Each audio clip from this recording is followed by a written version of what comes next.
దాదాపు ఒక 3 నెలల పాటు ఆమెతో కలిసి ఉన్నారనుకున్నా. ఆ 3 నెలల పాటు మీరు చూసింది ఏంటి ఆవిడ దగ్గర?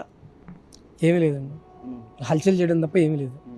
అంటే కానీ నేనేమనుకున్నానంటే ఇది సమాజానికి పనికొచ్చే అంశంగా తయారు చేయాలని నేను ట్రై చేశాను. ఈమె 8 నిమిషాలు 10 నిమిషాలు ఏదో చండాలంగా బూతులు తిడుతూ మాట్లాడేది అప్పట్లో. అప్పట్లో చాలా మంది గురించి మాట్లాడింది, ఆదిత్యనాథ్ గురించి కానీ చాలా మంది గురించి మాట్లాడుతుంది. నేను బ్యాడ్ వర్డ్స్ యూజ్ చేయకు, మాట్లాడితే అంగంకి వస్తా. సీఎం నుండి రేవంత్ రెడ్డి గారు సీఎం అంటారండి ఆయన్ని. ఆయన అంగం కోసేది ఏంటండి? ఎవరండి ఈవిడ? న్యాయస్థానాలు ఉన్నాయి, పోలీస్ స్టేషన్లు ఉన్నాయి, మనకి ఇంకా లోక్ అదాలత్లని చాలా ఉన్నాయి. ఈవిడెవరన్నా రోడ్డు మీదకి వచ్చి అంగాలు కోయడానికి? మాట్లాడితే అంగం కోస్తా ఈవిడకి లేదని చెప్పి ఊళ్ళో అందరిది కోయాలా ఏంటి? అంటే ఈవిడికి ఆపరేషన్ ఏమన్నా చేయించుకుందా? థర్డ్ జనరల్ ఆపరేషన్ కాదండి, కాళికాదేవి రూపం కావాలని చెప్పి ఏదో తను అంగం మాత్రమే తీపించుకొని ఆ అంగంతో ఉన్న చర్మమే తనకి చుట్టూతో ఒక షేప్ లాగా తయారు చేసి పెట్టించుకుంది. అంతకు మించి ఏమీ లేదు అక్కడ. ఇది ఏదో కావాలని ఒక కుట్రపూరితంగా తను ఇట్లా తయారు చేసుకొని తనకి తానే హల్చల్ చేసుకుంటా, టోల్ గేట్ల దగ్గర ₹1 డబ్బులు కట్టకుండా గవర్నమెంట్ ఆదాయం గండి కొడుతూ ఇలా చేసుకుంటూ తిరుగుతూనే ఉంది. ఫస్ట్లో మేము అనుకున్నాం ఇది సనాతన సాంప్రదాయం కోసం తిరుగుతుంది కదా, కట్టట్లేదు కదా అనుకున్నాం. కానీ ఇది మొత్తం ట్రాపే, ఏమీ లేదు అక్కడ. గో సంరక్షణ అంటది అంటే ఏంటో చెప్పనండి, తెలియదు. అమ్మాయిని కాపాడనంటది. వీళ్ళ అమ్మాయి కనిపించలేదని కాల్ చేస్తే ఇదే కోటయ్య, తిరుమల కోటయ్య కాల్ చేసి మా అమ్మాయి కనిపించలేదు, అమ్మాయి ఒక్క కూతురునే కాపాడుకోవాలి, నువ్వేం మోగాడివిరా, ఏం మాట్లాడితే నేను అమ్మాయిలందరూ కాపాడేదానిలా కనిపిస్తున్నానా? మీ కూతురు మీరే కాపాడుకున్నాడు. మరి ఈవిడెందుకు మాట్లాడితే నేను ఆడపిల్లల్ని సంరక్షిస్తా, నేను ఆడపిల్లల్ని కాపాడుతా, మీరందరూ నా దగ్గరికి రండి. ఏం చేస్తుందండి? అందరికీ ముద్దులు పెట్టి రాత్రి ఒక్కొక్కరికి వాళ్ళ కోరికలు తెచ్చుకుంటూ కూర్చుంటుంది. ఇదే జరిగేది, ఇంకేం లేదు అక్కడ. ప్రతిదీ తనకు కావాల్సింది తనకు అనుకున్నట్టుగా డబ్బులు ఎరేస్తూ చూపించుకుంటూ వెళ్ళిపోతుంది. నేను చూసింది అయితే మాత్రం 2 రకాలుగా ఉందండి. జనాలే బతికినాడు ఇచ్చేవాడు కొంతమంది ఉన్నారు. ఏమో తీసుకోదని చెప్పింది కానీ తీసుకుంటుంది. నేను ఆవిడ అకౌంట్లో నా అకౌంట్లో ₹1,00,000 కూడా లేవని చెప్పింది కదా, నేను ఆవిడ కార్డు తీసుకెళ్ళి ₹11 లక్షల డబ్బులు ఉన్నప్పుడు నేనే డ్రా చేసుకుని వచ్చి రోజు ఖర్చులు వాడేవాడిని. నేను మీకు చెప్పే కదా 3 మంత్స్ ఒకేసారి 11 లక్షలు ఎలా డ్రా అవుతాయి? 11 లక్షలు డ్రా చేయమండి. ఎవ్రీడే కావాల్సింది ఎంత? Just 30,000 to 50,000. రోజుకి ఒక 50-30 బీర్లు, ఒక 20 పెట్టెలు సిగరెట్లు, ఇక బయట తిరగడానికి పెట్రోల్కి. ఇది రోజు ఆవిడ ఖర్చు. ఆమె తాగుతుందండి, కేసు తీసుకొచ్చి. మీకు ఈ వీడియోలు కావాలంటే మా గురువు గారి దగ్గర ఉంటాయండి, కానీ నేను ఇప్పుడు మాట్లాడలేను. మీరు మాట్లాడతారంటే మీరు డైరెక్ట్గా వెళ్తే మీకు ఆయన ఇవ్వచ్చు కూడా. ఎలా తాగుతుంది, ఏం చేస్తుంది, ఎలా మీద పడుతుంది, అన్నీ ఉన్నాయి. సరే, మీరు ఇప్పుడు ఆవిడ అంటే పిల్లలందరూ ట్రాన్స్లో ఉన్నట్టు అని చెప్పేసి అంటున్నారు. అటువంటి ఏమన్నా డ్రగ్స్ లాంటివి ఏమన్నా ఉపయోగించిందని మీరు అనుకుంటున్నారా? అది అనుమానమే కానీ అండి, నేను డైరెక్ట్గా చూసింది అయితే మాత్రం మందు, సిగరెట్లు, ఇవి కాకుండా ఏదో ఒక బ్లాక్ కలర్ పౌడర్ బాటిల్ తెచ్చుకుని వాడుతూ ఉంటుంది. అదేంటో నేను కూడా ఎప్పుడు చూడలేదు, మా దాకా రానివ్వరు. ఆ కార్లో కూడా ఎవరిని ఎక్కనివ్వదు. చూడలేదు అంటున్నారు, ఇప్పుడు చూసారంటున్నారు. ఏంటి? జస్ట్ బాటిల్లో ఉంటుంది కదా, అది ఏంటనేది తెలియదు నాకు. అంటే అది తాగటం కానీ స్మెల్ చూడటం కానీ చేస్తుందా? దాచిపెట్టుకుంటూ ఉంటుంది సార్, దానిపైన ఏదో హోల్స్ ఉంటాయి, అది చేతిలో పోసుకుని అప్పుడప్పుడు నలుపుతూ ఉంటుంది. అది ఏంటనేది నాకు అది ఖైనీ అయితే కాదు, సంథింగ్ అది. ఎందుకంటే క్లారిటీ లేదని చెప్తున్నాను, అందుకని మీకు నేను. కానీ ఆవిడ మొబైల్స్ కానీ, ఆవిడ ఒక ల్యాప్టాప్ వాడుతుంది, ఆ ల్యాప్టాప్ కానీ పోలీసులు అవి తీసుకొని అవి కనుక మీరు ఖచ్చితంగా చెక్ చేసి, ల్యాబ్ టెస్ట్ కూడా ఉంటుంది కదా, అవి కూడా చేసి తన పూర్వపత్రాలు మొత్తం బయటికి తీస్తే ఎంతోమంది ఆడపిల్లల్ని, ఎంతోమంది మగపిల్లల్ని కూడా కాపాడిన వాళ్ళు అవుతారు. మన ఆంధ్రప్రదేశ్ గవర్నమెంట్ అయినా తెలంగాణ గవర్నమెంట్ అయినా. నేను రెండిట్లోనే బతుకుతున్నా కాబట్టి నేను పోలీసు వారిని కోరుకునేది ఒకటే, అందరినీ బతకనివ్వాలి, ఆ చుట్టూతో ఉన్న జనాలు కూడా బతకాలి అనుకుంటే ఆవిడ ఫోన్లు తెప్పించండి. ఇప్పుడున్న శ్రీవర్షిని కాపాడాలన్నా కూడా ఫోన్లు తెప్పించండి. శిష్యురాలు ఉంది కదా, కానీ దానిలో ముద్దుల సీన్లు, ఈ దారుణాలు చాలా ఉన్నాయండి. నాదొక ఛాలెంజ్ అంటున్నాం. ఇప్పుడు సపోజు ఆ లేడీ గోరే కనుక మీకు ఎటువంటి లేకోకుండా చక్కగా ఎటువంటి దాన్ని ఏమంటారు మీరు చెప్పినటువంటి లేకుండా మంచి ఆవిడ కనుక తెలిస్తే మీ అమ్మాయిని వదులుకోవడానికి సిద్ధంగా ఉన్నారా? లేకపోవడం కాదండి, నేను గవర్నమెంట్ని మరణశిక్ష అడుగుతానండి.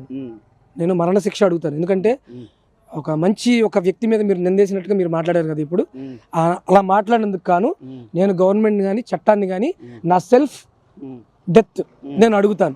ఆ అమ్మాయి కనుక ఏ ముద్దు పెట్టకపోయినా, ఆ అమ్మాయి నిద్రపోతున్నప్పుడు ఏమి చెయ్యకపోయినా, ఏ సెక్షువల్ హెరాస్మెంట్స్ లేదని మీరు నిరూపిస్తే నేను నా సెల్ఫ్ డెత్ అడుగుతానండి. నేను జస్ట్ ఓన్లీ అమ్మాయిని అడుగుతున్నారు, నేను సెల్ఫ్ డెత్ అడుగుతాను నా పేరు. అంటే మీరు మొత్తం ఇటువంటి ఆడపిల్లల్ని కానీ మిగిలిన వాళ్ళు కానీ సమాజాన్ని గురించి ఆవిడ నుంచి రక్షించాలనే ఉద్దేశంతో సమాజాన్ని రక్షించడమే కాదండి, భారతదేశాన్ని రక్షించినట్టు. ఎందుకంటే మనకి తెలిసిన ఈ 2 రాష్ట్రాలండి, కానీ ఆవిడ తిరుగుతుంది మొత్తం 24 రాష్ట్రాలు. ఒక కాశ్మీర్ వదిలేసింది, మొత్తం అన్ని తిరుగుతుంది. పంజాబ్ వెళ్తుంది, బీహార్ వెళ్తుంది, నాకు తెలిసి 5-6 రాష్ట్రాలు, కేరళ వెళ్తుంది, తమిళనాడు వెళ్తుంది. తమిళనాడులో అమ్మ అమ్మ అని మీద పడిపోతారు ఆమెకి. పాపం అసలు విషయం తెలియదుగా. ఏంటంటే జనాలు కూడా ట్రాన్స్లో ఉంటారండి. కర్మానుసారం జరుగుతాయని మేము నమ్ముతాం.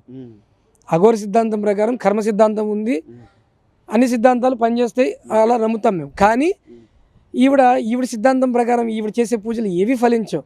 ఇలా కొట్టుకుంటూ ఉంటుంది. ఇలా కొట్టుకోవడం అనేది దేనిలో ఉంది? దేనిలోనూ లేదు, ఏ వేదాల్లోనూ లేదు. పూజలు చేసేటప్పుడు ఇట్లా కొట్టిద్ది, ఇలా కొడితే దాని మీనింగ్ ఏంటో నాకు తెలియదు. చేతుకున్న గాజులు కూడా పగిలిపోయా కొట్టిద్ది. ఇప్పుడు చేతికి గాజులు అవన్నీ పగల కొట్టుకుంది. దాని ముక్కలు కూడా నాకు తెలిసిన చోటే ఉన్నాయి. అవి కూడా ఏరుకొచ్చి మీరు కావాలి టెస్ట్కి ఇస్తానని కూడా పంపిస్తా. అంతకు మించి ఆవిడ దగ్గర ఏ పూజలు లేవు, ఏమీ లేవు. ఆవిడ దగ్గర ఉన్న పసర మందులు, ఆ వశీకరణ మంత్రాలు అయ్యే తప్ప ప్రపంచాన్ని బాగు చేసేంత కానీ కనీసం మా మంగళగిరిని బాగు చేసే శక్తి కూడా ఆవిడ దగ్గర లేదు.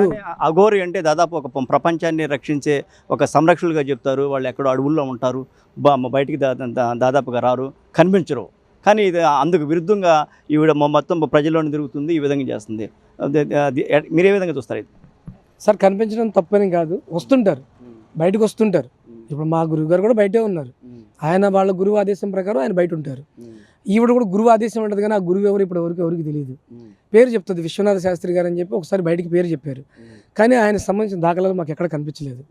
జనాలకి ఫ్రీగా అన్నం పెట్టమన్నాడు ఆయన బియ్యం పంపిస్తా అన్నాడు, ఉప్పు పప్పు పంపిస్తా అన్నాడు, ఆశ్రమం కడదాం అది అని చెప్పారు. ఏమీ లేదు ఇప్పటి వరకు. ఈవిడదల్లా ఏం లేదు. ఆశ్రమం కట్టినా కూడా ఈ సెక్స్ భాగవతాలు తప్ప వేరే భాగవతాలు ఏమీ లేవు. ఆవిడ దగ్గర ఏమీ లేదు. ప్రజలు అంతకు మించి నమ్మాల్సిన అవసరమూ లేదు, ఏమీ లేదు. గవర్నమెంట్ వారిని కోరుకునేది ఒకటే, టోల్ గేట్లకు మనీ కట్టించండి. ఆవిడ ఎక్కడైనా కనిపిస్తే గవర్నమెంట్ రూల్స్ ప్రకారంగా తిరగమని చెప్పండి. యూట్యూబ్లో ఆవిడని ఫాలో అవ్వాల్సిన అవసరం కూడా మనకి లేదు. ఆవిడ ఏ మంచి పని చేయలేదు, ఎక్కడ ఏ ఆడపిల్ల కాపాడలేదు, ఎక్కడ ఏ గో సంరక్షణ చేయలేదు. దీన్ని కూడా నేను చెప్తాను. పోయినసారి అక్కడ గో సంరక్షణ చేసిందని చెప్పి ఒక వీడియో హల్చలైంది, గుర్తుందా మీకు? ఆపినప్పుడు నేను అక్కడే ఉన్నానండి. ఏం జరిగిందండి? ఇప్పుడు ఆమెకేం తెలియదు కదండి. బట్టలు ఇప్పు తీసుకొని రోడ్డు మీద నిలబడింది. గో సంరక్షణ అంటే బట్టలు ఇప్పు తీసుకొని నిలబడ్డామండి.